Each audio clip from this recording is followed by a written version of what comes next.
Hola, mi nombre es Gabriela Mungarro y el tema que les presentaré hoy es carcinoma oral de células escamosas como reto diagnóstico en nuestra población. ¿Por qué es importante este tema?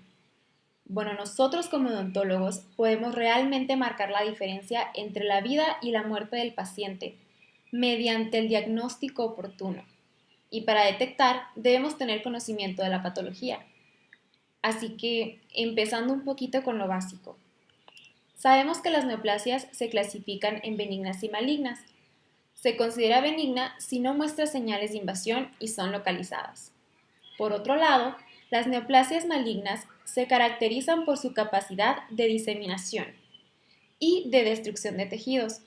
Dato importante que tenemos que recordar, existen lesiones potencialmente cancerizables. Las vamos a revisar más adelante. Ahora, carcinoma oral de células escamosas. El mismo nombre nos indica el origen, ¿no? Estas se encuentran tanto en piel como en áreas del tracto respiratorio y digestivo. Esta neoplasia también es conocida como COSE por sus siglas y se detecta con mayor frecuencia en pacientes entre la quinta y sexta década de la vida. De hecho, es tan conocido, o al menos debería de serlo, porque representa el 90% de las neoplasias malignas detectadas en la cavidad bucal, lo que lo convierte en el tipo de cáncer oral más común.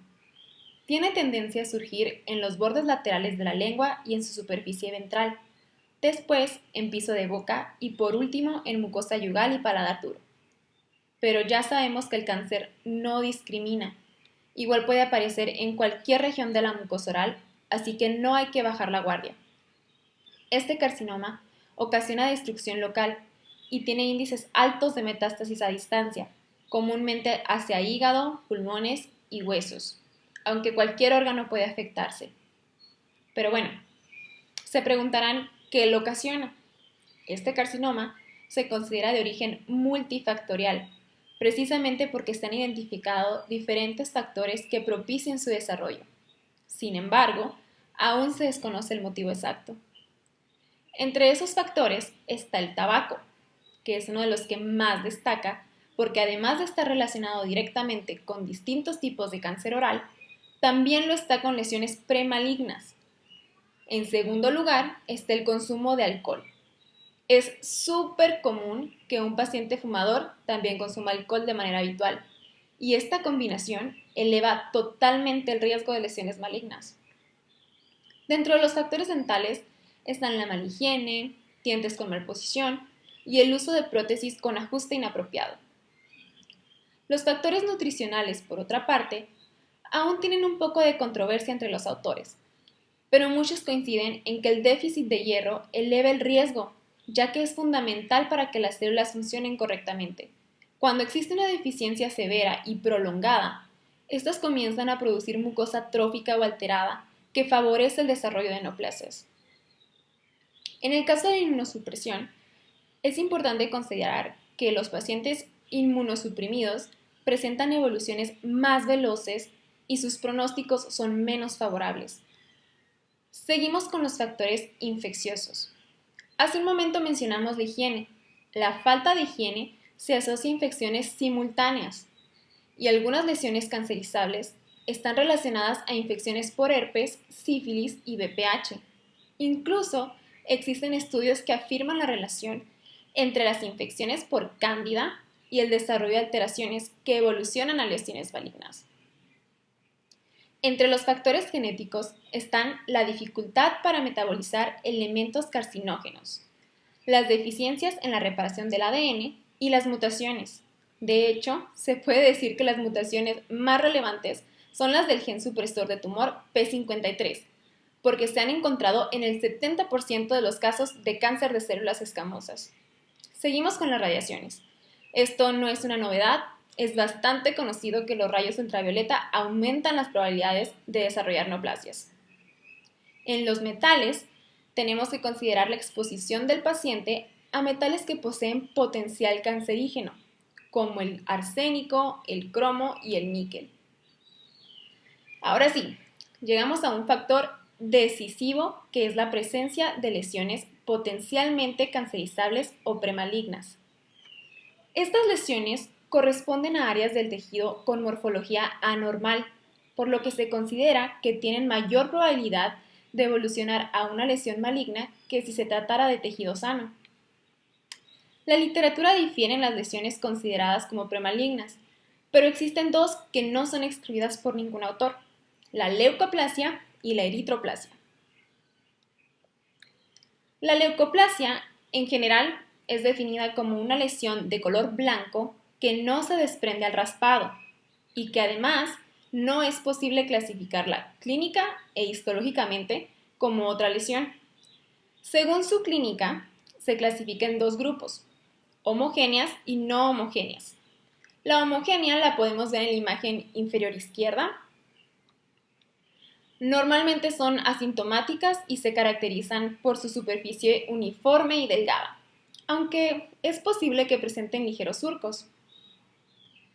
Histológicamente, la leucoplasia de este tipo no presenta displasia. Las no homogéneas son las tres de la derecha. Empecemos por la eritroleucoplasia, que es la imagen superior. Se caracteriza porque tiene áreas blancas y rojas. Abajo y a la izquierda está la nodular, que se le conoce así por las protuberancias que presenta. Estas dos tienden a mostrar displasia en los exámenes histológicos. La última de las leucoplasias es la de la imagen de la derecha, la exofítica, que está descrita por su nombre. Si el paciente tiene alguna de las lesiones de este grupo, es mucho más probable hablar a futuro de una malignización a que si tuviera una leucoplasia homogénea. Para cerrar estas lesiones, tenemos la eritroplasia. Esta se define como una lesión de color rojo que no coincide ni clínica ni histológicamente con otra lesión. Su potencial de malignización es muy elevado, por lo que resulta desafortunado que sean lesiones asintomáticas en etapas tempranas. Es hasta las etapas tardías que se desarrollan las úlceras y en algunos casos puede llegar a tener nódulos o aspectos tumorales. Las características clínicas del carcinoma de células escamosas en su etapa inicial suele ser asintomático. Conforme se desarrolla, ocasiona ardor y dolor. Puede surgir tanto de mucosa sana como de las lesiones que acabamos de comentar, por lo que suele compartir características clínicas con ellas. Aquí de ejemplo les puse una úlcera y una lesión exofítica en las imágenes. Ahora sí, llegamos a la parte donde tenemos que unir todos los engranes. El diagnóstico. Para que este sea correcto, necesitamos una excelente historia clínica y certeza histopatológica. El primer paso es la anamnesis. Durante ella debemos asegurarnos de detectar los factores que desglosamos anteriormente. Después, es realmente indispensable hacer un examen físico de calidad. Muchos dentistas caemos en el cliché de solo ver los dientes, pero está en nuestras manos detectar estas patologías con la exploración de tejidos blandos y, si es pertinente, de cabeza y cuello. Debemos estar atentos ante cualquier indicio de una patología tumoral. Úlceras que no han sanado en 15 días, no la piensen y soliciten biopsia.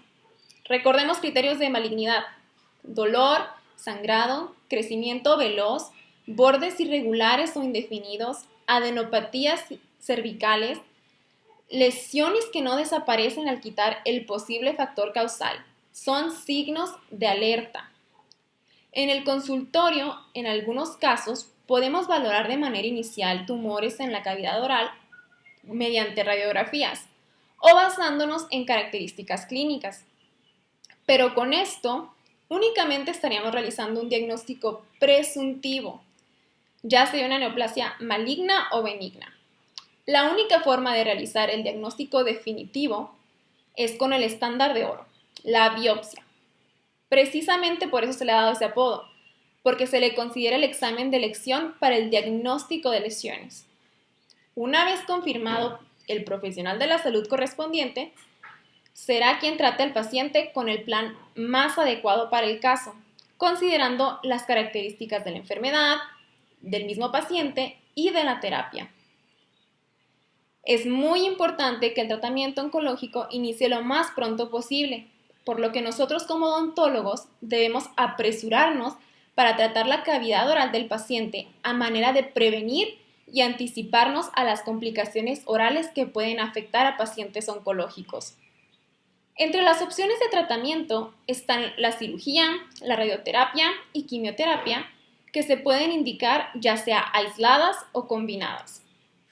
La terapia genética o génica es una de las novedades actuales. Los mecanismos de estas terapias consisten en agregar material genético nuevo a las células cancerígenas de manera que evite afectar a las células sanas. Son terapias muy prometedoras. En el carcinoma oral de células escamosas se suele optar por tratar al paciente con resección quirúrgica en combinación con radiación. Cuando la lesión no es de tamaño importante, es posible considerar realizar únicamente la cirugía y posponer la radioterapia en caso de recurrencia. La quimioterapia más bien se reserva como apoyo terapéutico en los casos avanzados. La desventaja de los tratamientos convencionales es que generalmente producen efectos secundarios en el paciente que pueden ser tanto sistémicos como exclusivos de la cavidad oral. Por ejemplo, serostomía, mucositis oral e infecciones.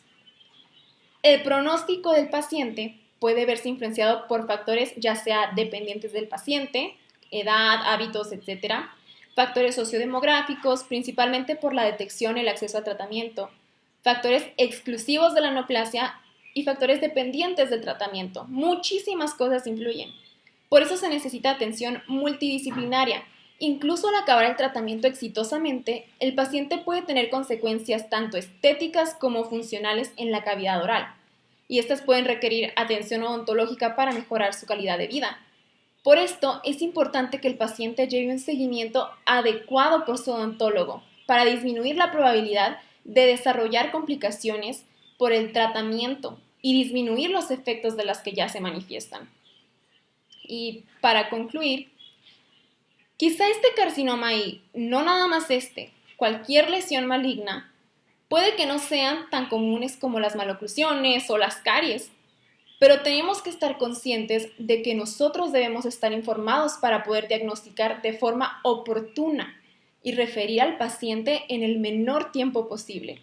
Nuestro papel es fundamental para así aumentar las probabilidades de un mejor pronóstico. Somos la diferencia. Nos corresponde darle el tratamiento oral pertinente antes, durante y después de las terapias oncológicas. Esto es todo por mi parte. Muchas gracias.